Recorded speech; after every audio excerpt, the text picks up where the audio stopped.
So I'm going to go over group insurance, and I honestly think of all of the opposition that we run into, this is probably the biggest problem. Because you see, whole life is too expensive. It's easy to break that down.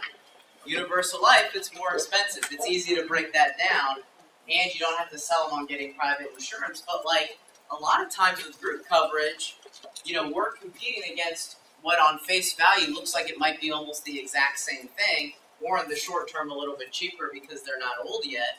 So you need to know how to break this down and really make people understand that that money that you're throwing away out of your paycheck, you're wasting way too much money.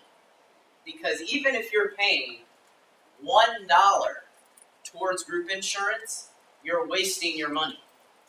If you're willing to spend $1 on something, would you rather spend $1 on something that you think might possibly pay out, but is like $100,000 of coverage, or would you rather pay $1 towards something that was only 10 grand, but you knew it was going to pay out, period?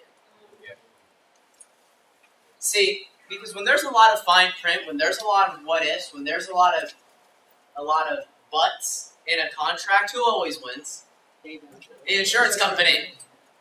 100% of the time. If it's slightly unclear, I guarantee you they're going to win that lawsuit.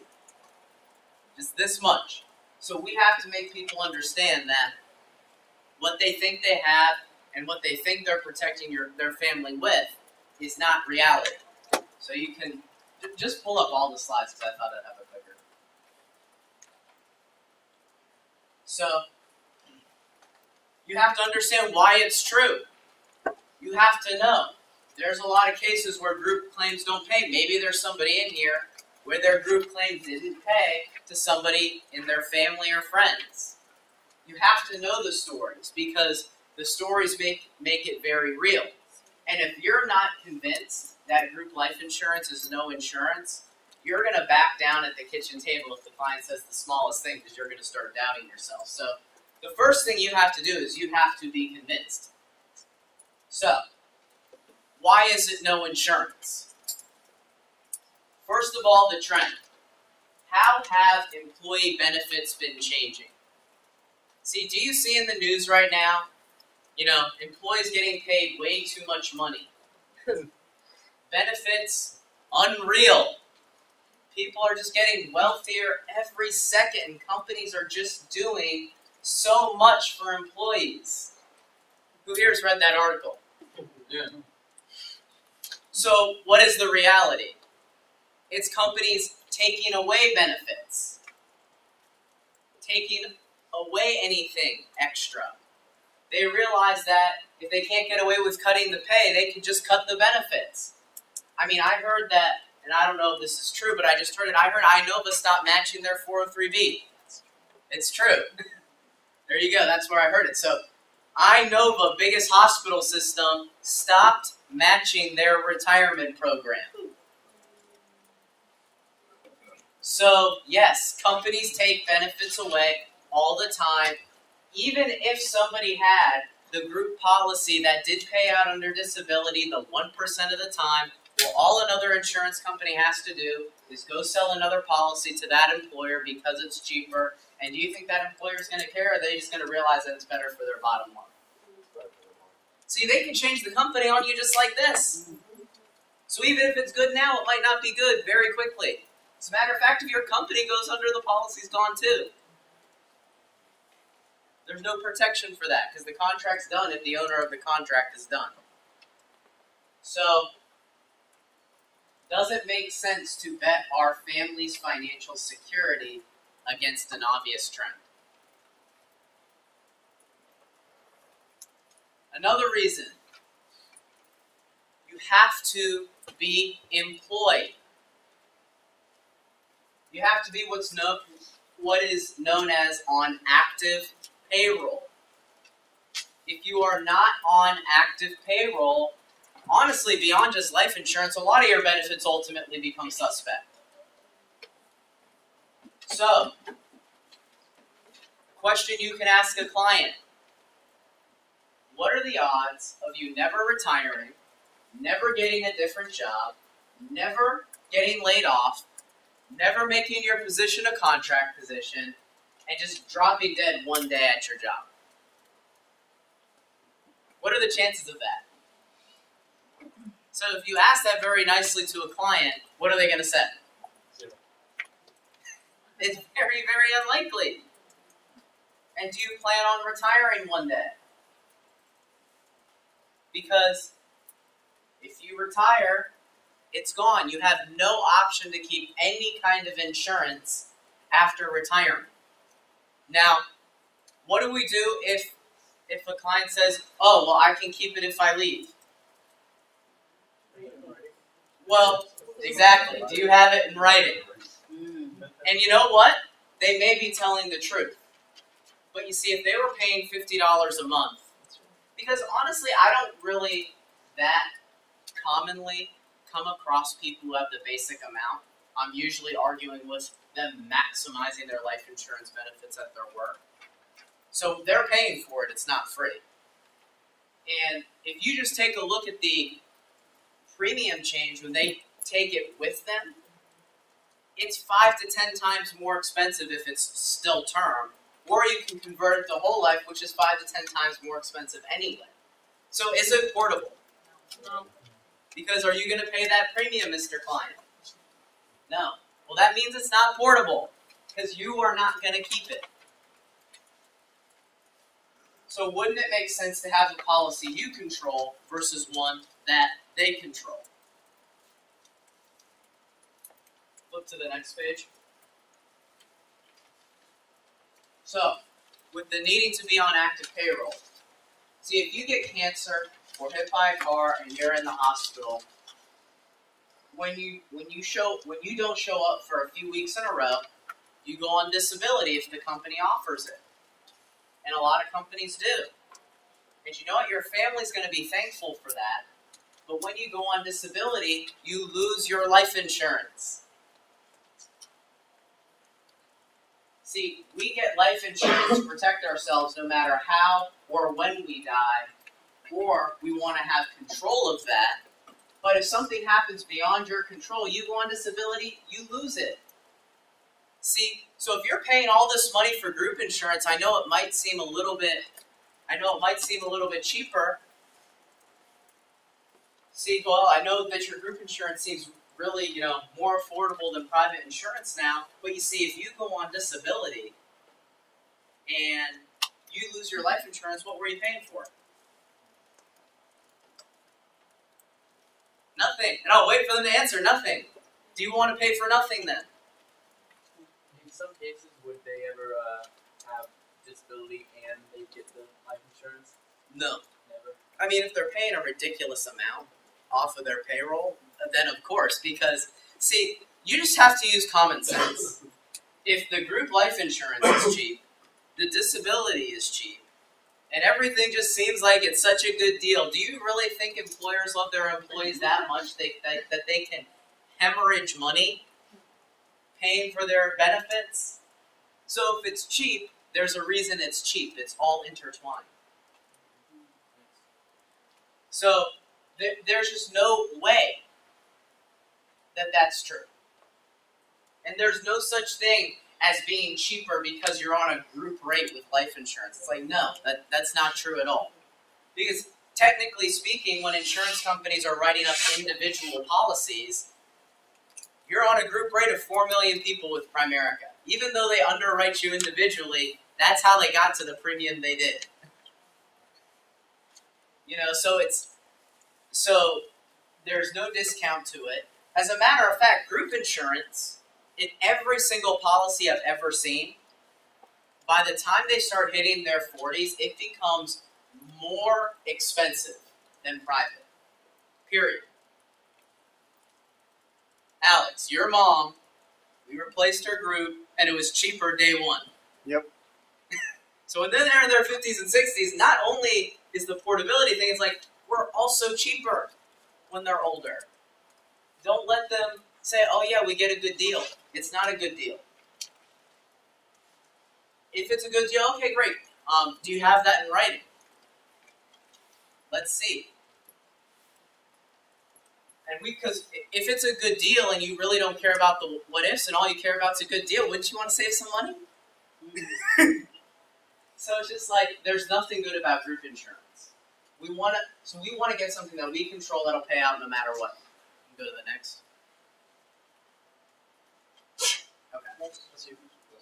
So this is how I usually introduce group insurance because it's very simple.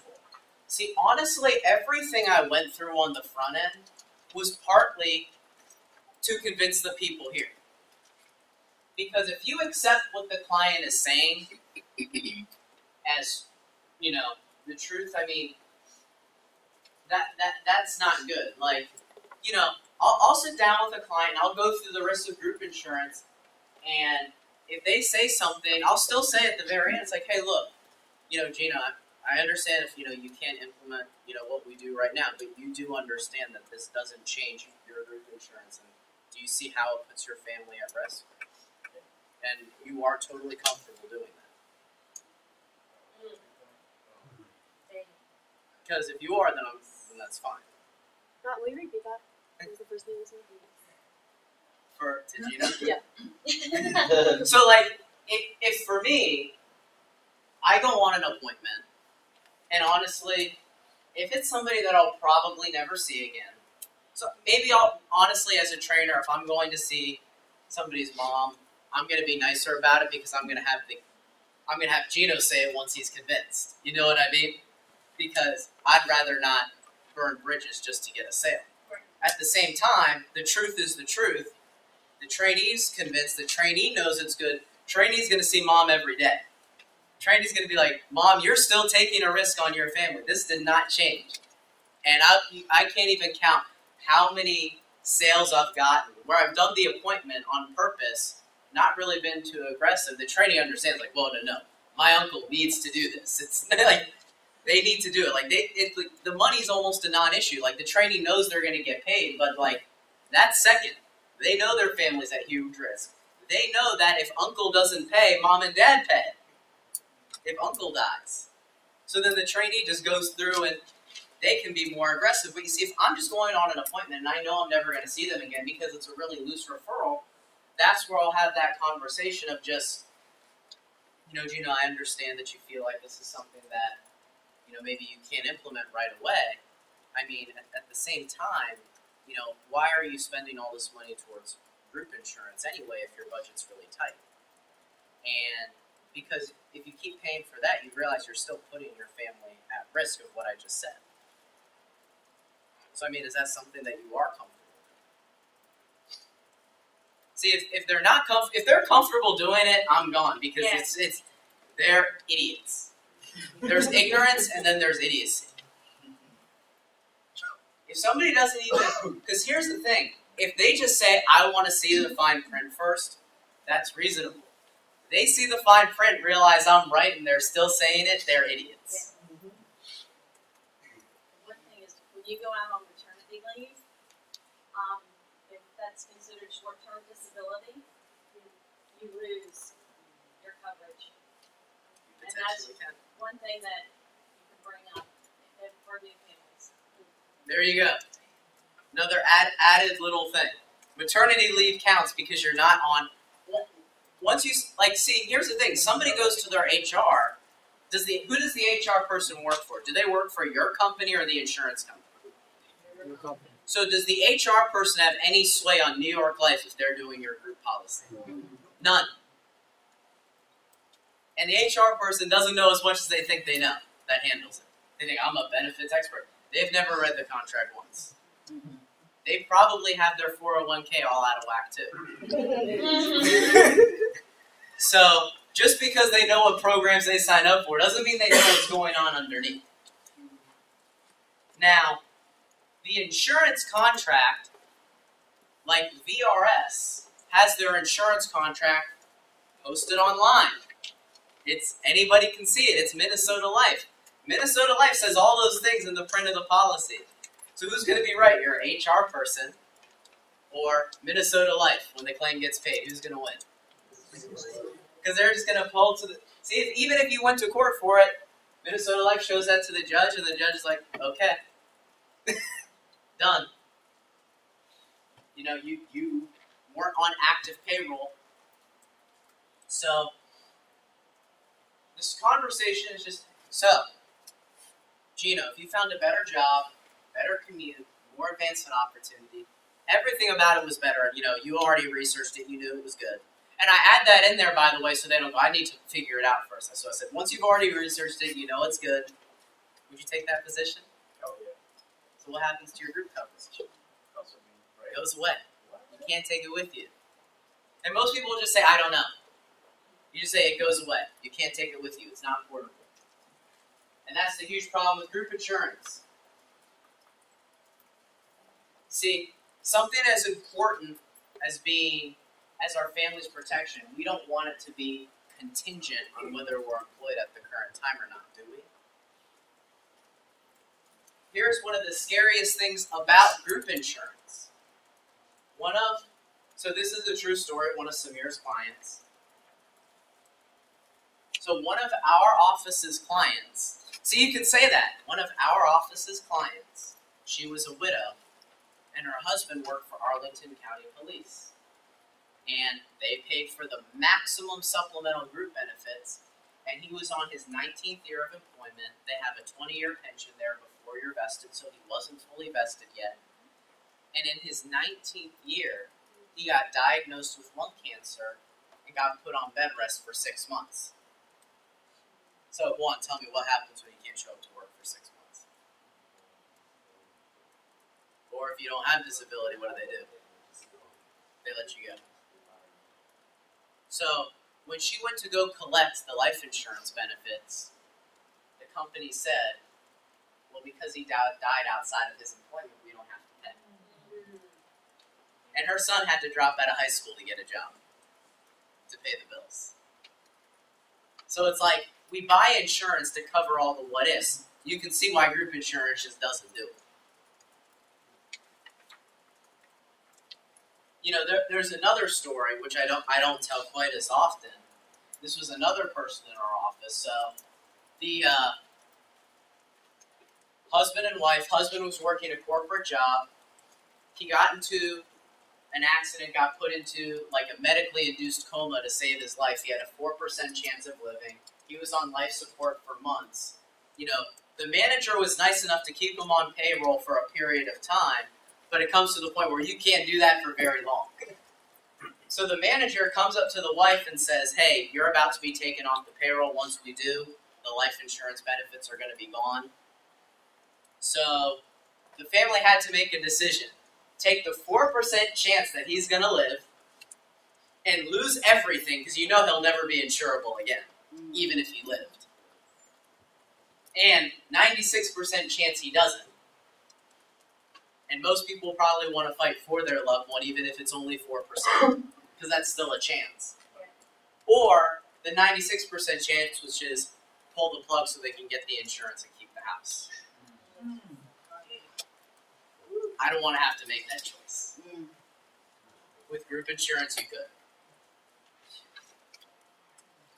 So, did I have any more slides here? No, I think this is awesome. So, it's all stories. That's the most powerful one. And all that stuff being said, here's what makes the group insurance challenging. It's harder sometimes to get a group contract from somebody than it is to get their individual policy. Isn't that true? Because sometimes they actually have to go get it from their employer. They can't just log on and do it, even though if they want to see it, I'll be like, okay, great, log on real fast to your employee website to see if it's there. And it is sometimes. So, like, if they say, oh, I need to look it up, it's like, okay, great, let's look it up. Because if this is true, you don't want to wait on finding out, do you? Let's find out right now. As a matter of fact, we should find out right now just so I don't even have to think of it, but what I would really want is peace of mind for you, making sure your protection is good. So, when it's all talk, though, it's just your words. There's nothing in writing. And this is us saying That is why a higher authority, a third-party close, is needed when you are trying to get group insurance. So, when somebody is still being difficult, I just say, hey, look, before I go, I just want to show you this one thing. This is a news story of an actual school teacher and a group, and it was a group insurance claim that was filed. So pull up the YouTube video.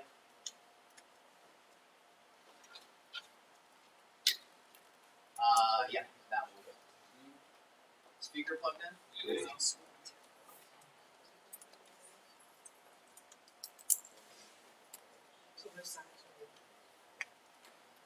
Just like, would this be the first video if I looked it up? Like, or do I need Yes. to scroll down? Okay. So you put in the YouTube search bar, group life insurance doesn't pay. Okay, good. What's up? So what about the time you get, because we are in Northern Virginia with government workers, so they're like, oh, that's a teacher, that definitely won't happen to me, and that's my job. So if he's a federal employee, well then they have fake leave, so it's a waste of money anyway. So it's just like. Well, what I'm saying is, like, have you ever gotten just ever like, no, that's their job, that won't happen in mine. It's a county. Aren't county jobs usually more secure and have more secure benefits, and they have to vote to get rid of them? Unlike your employer, which the CEO decides it's gone, isn't it? Is there any hope for that?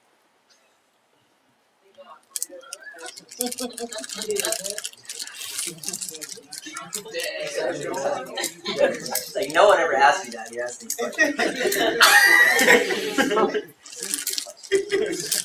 Okay. I got this a couple of times this week on different appointments that the spouses or someone has life insurance through work, and I'm like, okay, well, it's not portable, and I go through everything, and they're like, okay, well, I just want to see what I have first with them, and that way we can like go back and see if it's beneficial to just replace it fully.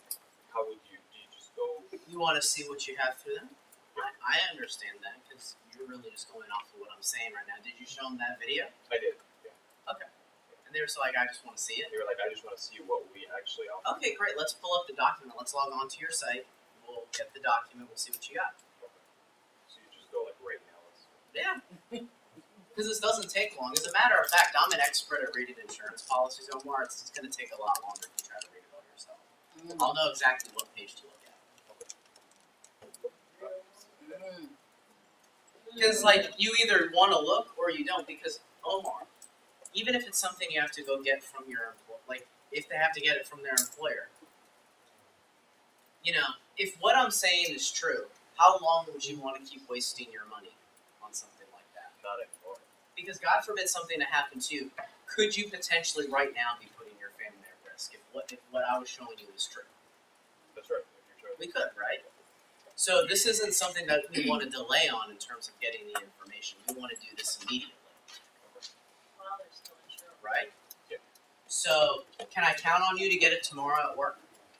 I can even like get it to you in a PDF, email it to you tomorrow. Okay, tomorrow, because you can see the risk.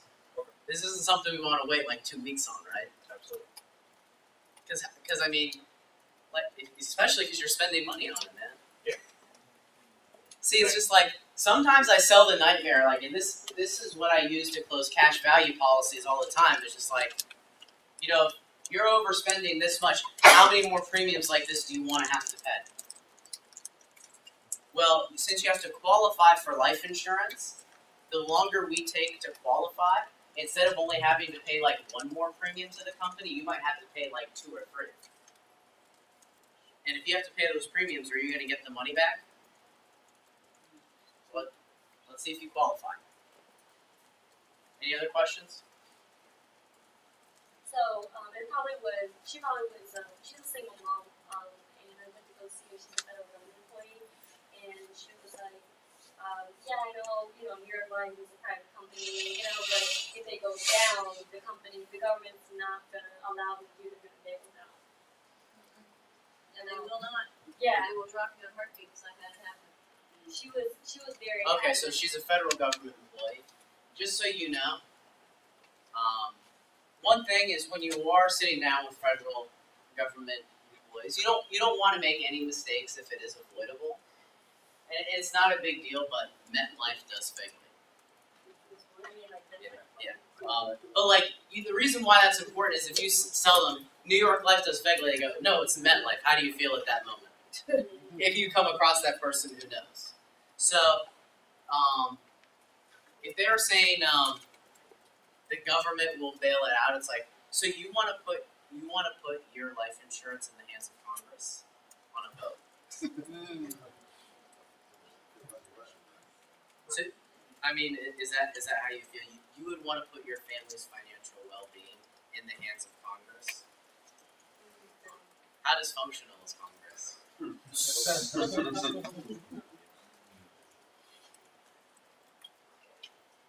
It's just, and it's not even a question of a company going under as being group insurance is the big concern. It's federal government could decide to change benefits, and if they move from like MetLife to New York Life, in terms of the benefits provider, you are potentially in limbo during that transition. Like, you pay your last MetLife premium, you get sick before you get to pay your New York Life premium, you're screwed. Period. End of story. You're done. Because not a single premium went to New York Life, and now New York Life's going to say, we ain't going to pay your claim. You were never on this policy. See, you're not dealing with the federal government. You're not dealing with the company. It's a private company. Yeah. With government shutdowns, how are their benefits affected? I mean, you just barely escaped one the other day. So, if you're on furlough, you're not paying Fegley.